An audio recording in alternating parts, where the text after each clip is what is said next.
ایک اور چیز پہلے بھی جو کل بات ہوئی تھی کہ امر بالمعروف اور نہی عن المنکر ہو نہیں سکتا جب تک دل میں سچی ہمدردی کسی کی اور انتہا درجے کی خیرخواہی نہ ہو. جب تک آپ دوسرے کے بارے میں کنسرن نہیں ہے، ہمدرد نہیں ہے، آپ اس کے غلط کام پر دکھ نہیں محسوس کر رہے، کتنا جتنا اپنے لیے آپ کریں. جیسے نبی صلی اللہ علیہ وسلم کو قرآن مجید میں کہا گیا کہ لعلک باخع نفسک، کس پر؟ علی آثارہم، وائی ان لم یؤمنوا بہذا الحدیث اسفا. ایسا دکھ ہے ہمارے دل میں کسی کے اندر بھی لوگوں کا کہ یہ نہیں مان رہے تو یہ تو ختم ہو جائیں گے، ہلاک ہو جائیں گے، ان کا بنے گا کیا؟ یہ غلط کام کر رہے ہیں، یہ تو مصیبت میں پڑ جائیں گے، مجھے تو انہیں مصیبت میں نہیں پڑنے دینا، اس لیے میں نے ان سے یہ غلط کام چھڑانا ہے. اس ہمدردی کے ساتھ جب آپ لوگوں کے پاس جائیں گے اور لوگوں کو سمجھائیں گے تو ہو نہیں سکتا کہ پھر وہ آپ کی بات نہ مانے، اور اس کے لیے لمبا صبر بھی کرنا پڑتا ہے. اور اس میں کیا ہے، نبی صلی اللہ علیہ وسلم صبر کرتے رہے، اور پھر آخر میں کیا ہوا کہ آپ کے دشمن کم تھے اور دوست زیادہ تھے. ہم جب دین کا کام کرتے ہیں، امر بالمعروف کرنے لگتے ہیں، نہی عن المنکر کرنے لگتے ہیں، دشمن زیادہ کر لیتے ہیں اور دوست کم، وہ پہلے بھی چلے جاتے ہیں.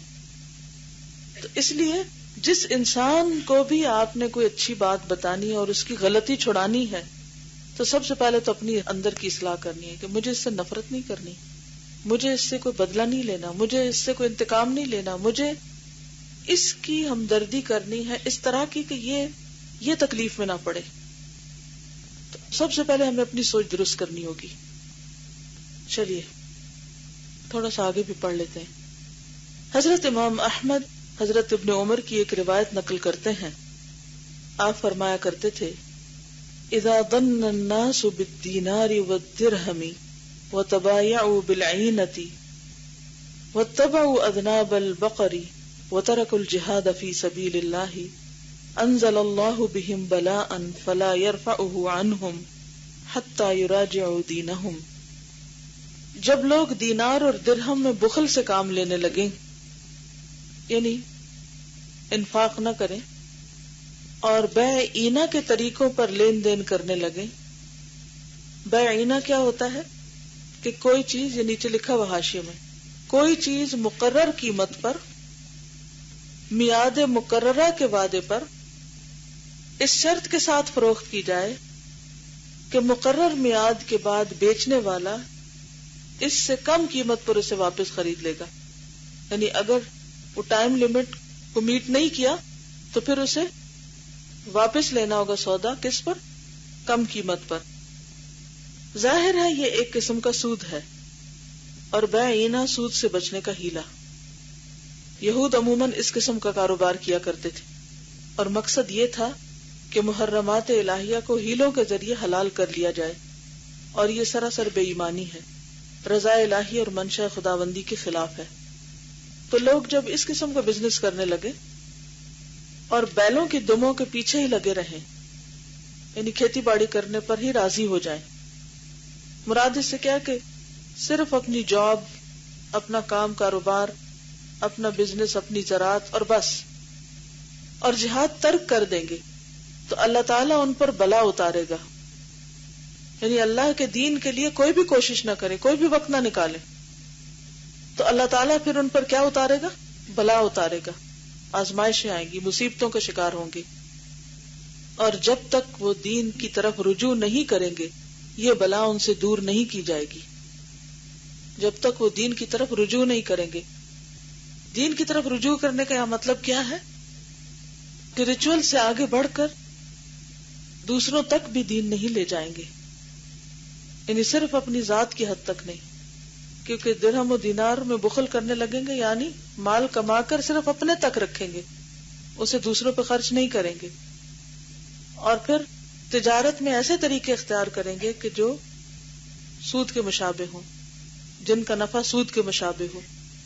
اور اسی طرح اگر فارمنگ کریں گے یا کھیتی باڑی کا کام کریں گے تو بس اسی میں ہی خوش رہیں گے، اسی کو بہتر سے بہتر بنانے، فصلیں اگانے اور ان کو کاٹنے اور ان سے مزید مال کمانے میں ہی لگے رہیں گے، اور کوئی شعور ان کے اندر نہیں ہوگا، نہ دین سیکھیں گے، نہ سمجھیں گے، نہ ہی دین کے تقاضوں کو پورا کریں گے، اور نہ ہی اللہ کے راستے میں جہاد کریں گے، تو پھر ایسے لوگ بظاہر دیندار بھی ہوں تو بھی ان پر مشکلات آئیں گی.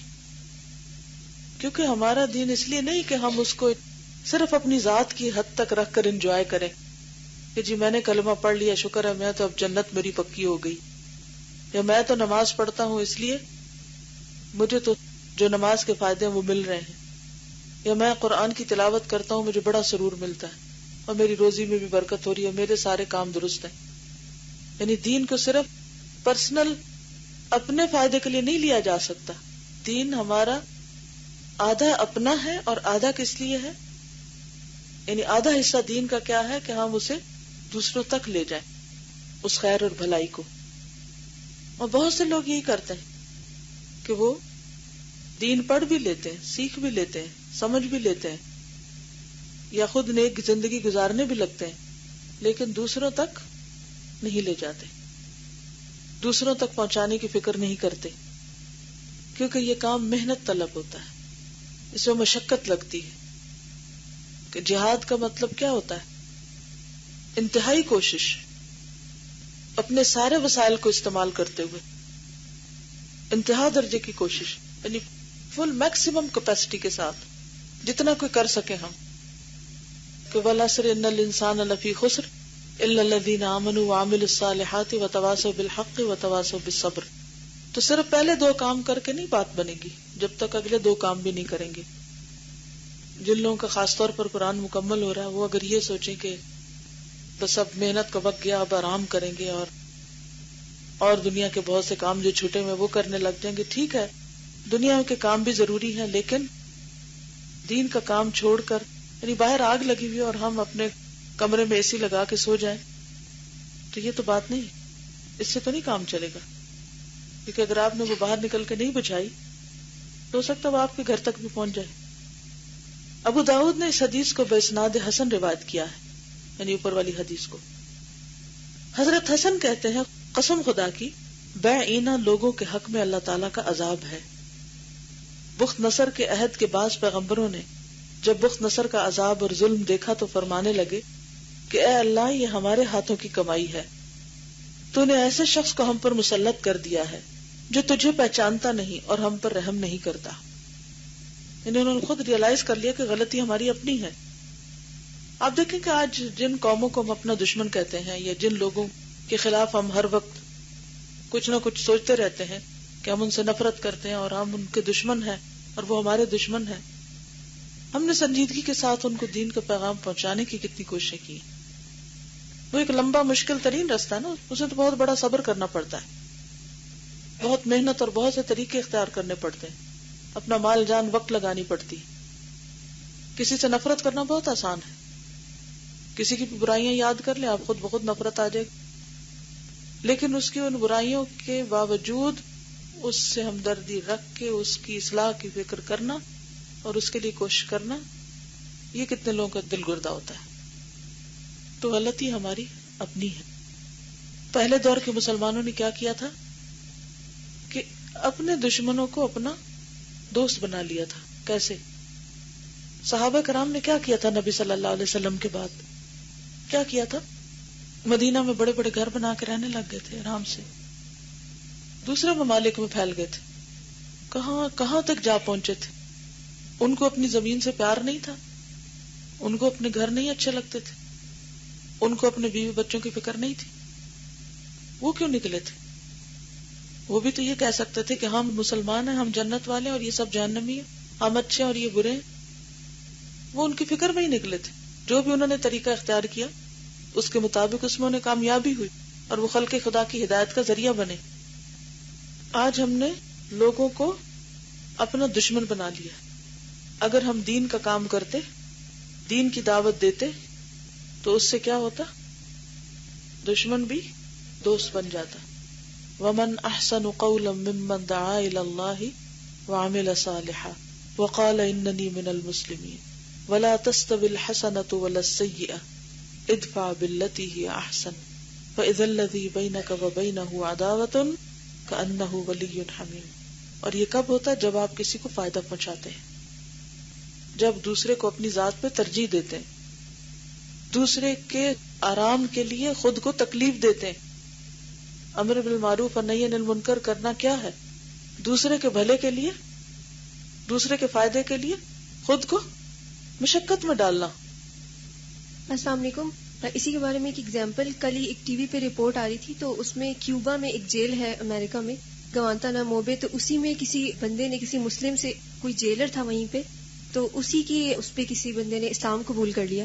تو مجھے ایگزامپل میں ایسی کوٹ کری تھی کہ انہی کے ساتھ رہتا ہوا بندہ جو پولیس میں تھا، وہ ان کو دیکھتا تھا لوگوں کو کہ وہ بکس پڑھ رہے ہیں اور یہ سارا کچھ، تو ان کو شاید انہوں نے گائیڈ کرنا شروع کیا، اور وہ جو دشمن تھے یہودی تھی ظاہر ہے، تو وہ اس بندے نے اسلام قبول کر لیا. کل کی رپورٹ میں تھا. تو میں یہی سوچ رہی تھی کہ صرف شیئر کرنے سے اور کسی کو بتانے سے، اس نے ظاہر پوچھا ہوگا کہ آپ کیا کر رہے ہیں، تو اس سے اتنا فائدہ ہو گیا ایک بندے کو. یعنی جو ظالم بن کے مسلط ہیں ان کے بھی دل پگھل جاتے ہیں جب آپ اللہ کا پیغام جو رحمت للعالمین کے ذریعے بھیجا گیا تھا وہ آپ ان تک پہنچاتے ہیں. بخت نصر نے ایک مرتبہ حضرت دانیال نبی سے پوچھا کہ وہ کون سی چیز ہے جس نے مجھے تمہاری قوم پر مسلط کر دیا. انہوں نے جواب دیا، تیرے بڑے بڑے گناہوں نے اور میری قوم کے ظلم نے جو خود انہوں نے اپنی جانوں پر کیا ہے. یعنی آنے والا ظالم ہے لیکن اس کے ساتھ میری قوم کے گناہ بھی بڑے ہیں. لیکن آج کے دور میں اگر کسی قوم پر کوئی ظالم مسلط ہوتا ہے تو کوئی بھی اپنے بڑے گناہوں کو دیکھنے کو تیار نہیں ہوتا کہ ہماری بھی کوئی غلطیاں. سارا زور کس پہ ہوتا ہے؟ باہر والوں. وہ تو ہیں ہی ایسے، وہ تو اللہ نے عذاب کی شکل میں مسلط کیے ہیں. ہم اپنا حال سنوارے، اللہ کی رحمت خود بخود ہو جائے گی. ابن ابی دنیا نے حضرت عمار بن یاسر اور حضرت حذیفہ سے روایت کی ہے کہ حضرت صلی اللہ علیہ وسلم نے فرمایا، اذا اراد اللہ بالعباد نقمتا امات الاطفال واعقم ارحام النساء فتنزل النقمۃ وليس فيهم مرحوم. جب اللہ تعالیٰ بندوں پر عذاب بھیجنا چاہتا ہے تو بچوں کو موت دے دیتا ہے اور عورتیں بانجھ ہو جاتی ہیں. اس وقت ان پر عذاب اترتا ہے، ان میں ایک شخص بھی رحم کے قابل نہیں ہوتا. مالک بن دینار کے بقول حکمت کی کتابوں میں اللہ تعالیٰ فرماتا ہے کہ میں بادشاہوں کا بادشاہ ہوں، بادشاہوں کے دل میرے ہاتھ میں ہیں. جو لوگ میری اطاعت کریں گے ان پر بادشاہوں سے رحم کراؤں گا، اور جو میری نافرمانی کریں گے ان پر ان سے عذاب. پس تم بادشاہوں کو گالیاں نہ دیا کرو بلکہ اللہ کی جناب میں توبہ کرو تاکہ وہ بادشاہوں کو تم پر مہربان کر دے. یعنی اگر آپ چاہتے ہیں کہ ظالم آپ پر مہربان ہو تو پھر کیا کرو؟ اللہ کے آگے توبہ کرو، اپنے گناہوں کی معافی مانگو. مراسیل الحسن میں ہے، اذا اراد اللہ بقوم خیرا جعل امرهم الى حلمائهم وفیئهم عند سمحائهم واذا اراد اللہ بقوم شرا جعل امرهم الى سفهائهم وفیئهم عند بخلائهم. اللہ تعالیٰ جب کسی قوم کے ساتھ بھلائی چاہتا ہے تو اس کے اختیارات ان کے سمجھداروں کے ہاتھ میں دے دیتا ہے اور مال سخاوت کرنے والوں کو دیتا ہے. اور جب کسی قوم کے لیے برائی چاہتا ہے تو شریروں احمقوں کو ان کا سردار بنا دیتا ہے اور مال بخیلوں کو دیتا ہے. پھر وہ ان پہ خرچ نہیں کرتے، وہ کہیں اور بینک بھرتے رہتے ہیں. حضرت امام احمد وغیرہ حضرت قتادہ سے روایت کرتے ہیں کہ حضرت یونس علیہ السلام نے بارگاہ الہی میں دعا کی، اے پروردگار تو آسمان پر ہے اور ہم زمین پر، تیرے غضب اور تیری رضامندی کی نشانی کیا ہے؟ اللہ تعالیٰ نے فرمایا کہ جب میں تم پر اچھے لوگوں کو حاکم اور سردار بناؤں تو یہ میری رضامندی کی علامت ہے، اور شریر بدماشوں کو تم پر حاکم بناؤں تو یہ میری خفگی اور ناراضگی کی نشانی ہے. تو جس قوم پر اللہ ناراض ہو اسے کیا کرنے کی ضرورت ہے؟ استغفار. ابن ابی دنیا نے حضرت فضیل بن ایاز سے روایت کی ہے، اوحى اللہ الى بعض الانبیاء اذا عصانی من یعرفنی سلطت علیہ من لا یعرفنی. بعض پیغمبروں پر اللہ تعالیٰ نے یہ وحی نازل فرمائی کہ مجھے پہچاننے والا جب میری نافرمانی کرتا ہے تو میں اس پر ایسے شخص کو مسلط کر دیتا ہوں جو مجھے نہیں پہچانتا. نیز حضرت ابن عمر سے ایک مرفوع روایت بھی منقول ہے کہ قسم اس ذات کی جس کے ہاتھ میں میری جان ہے، قیامت اس وقت تک قائم نہیں ہوگی جب تک کہ اللہ تعالیٰ جھوٹے امیروں اور بدکار وزیروں، خائن آوان و انصار، قبیلوں اور جماعتوں کے ظالم سرداروں، چودھریوں اور فاسق و بدکار قراء اور علماء کو جن کی پیشانیاں راہبوں کی سی ہوں گی اور دل مردار جانوروں سے زیادہ متعفن اور بدبودار، جن میں قسم قسم کی خواہشات موجزن ہوں گی، دنیا میں بھیج نہیں لے گا۔ جب ایسے لوگ پیدا ہو جائیں گے، ایسے حالات پیدا ہو جائیں گے، تو اللہ تعالیٰ ان کے لیے خطرناک تاریک فتنے کھڑے کر دے گا جن میں یہ لوگ ٹامک ٹوئیاں مارتے رہیں گے۔ قسم اس ذات کی جس کے ہاتھ میں محمد صلی اللہ علیہ وسلم کی جان ہے، اسلام کی زنجیر پارا پارا کر دی جائے گی تاکہ کوئی اللہ اللہ کہنے والا بھی باقی نہیں رہے گا۔ لوگوں، امر بالمعروف اور نہی عن المنکر کا فرض انجام دیتے رہو، ورنہ اللہ تعالیٰ تم پر اشرار کو مسلط کر دے گا، یعنی شریر ترین لوگوں کو، وہ تمہیں بد سے بدتر عذاب میں مبتلا کر دیں گے۔ اس وقت اچھے لوگ تمہارے حق میں دعا کریں گے لیکن وہ مقبول نہ ہوگی۔ لوگوں، امر بالمعروف اور نہی عن المنکر کرتے رہو، ورنہ اللہ تم پر ایسے لوگوں کو بھیجے گا جو تمہارے چھوٹوں پر رحم نہیں کریں گے اور تمہارے بڑوں کی توقیر و عزت نہیں کریں گے۔ معجم طبرانی میں حضرت ابن عباس سے مروی ہے کہ حضرت صلی اللہ علیہ وسلم نے فرمایا، جب لوگ ناپ تول میں کمی کرنے لگیں گے تو اللہ تعالیٰ بارش روک لے گا، زنا کی کثرت ہو جائے گی تو موت عام ہو جائے گی، سود خواری پھیل جائے گی تو ان پر جنون مسلط کر دیا جائے گا، جنون مسلط ہو جائے گا یعنی ذہنی بیماریاں، قتل و غارت گری کی کثرت ہو جائے گی تو اللہ تعالیٰ دشمنوں کو ان پر مسلط کر دے گا، لواطت کی کثرت ہو جائے گی، ہومو سیکشوالٹی، تو لوگ زمین میں دھنسا دیے جائیں گے، امر بالمعروف اور نہی عن المنکر ترک کر دیں گے تو ان کے نیک اعمال اوپر کو نہیں جائیں گے اور ان کی دعاؤں کی سنوائی نہ ہوگی، یعنی سنی نہ جائیں گی۔ یہ حدیث ابن ابی دنیا نے بھی حضرت سعید سے روایت کی ہے اور مسند میں حضرت عائشہ صدیقہ سے مروی ہے کہ ایک مرتبہ حضرت صلی اللہ علیہ وسلم اس حالت میں میرے یہاں تشریف لائے کہ آپ کی سانس پھولی ہوئی تھی، چہرے سے یہ معلوم ہو رہا تھا کہ آپ بہت ہی پریشان ہیں۔ آپ نے کسی سے بات چیت نہ کی اور وضو کر کے فوراً حجرے سے باہر تشریف لے گئے۔ میں حجرے کے کونے سے چمٹ کر کھڑی ہو گئی۔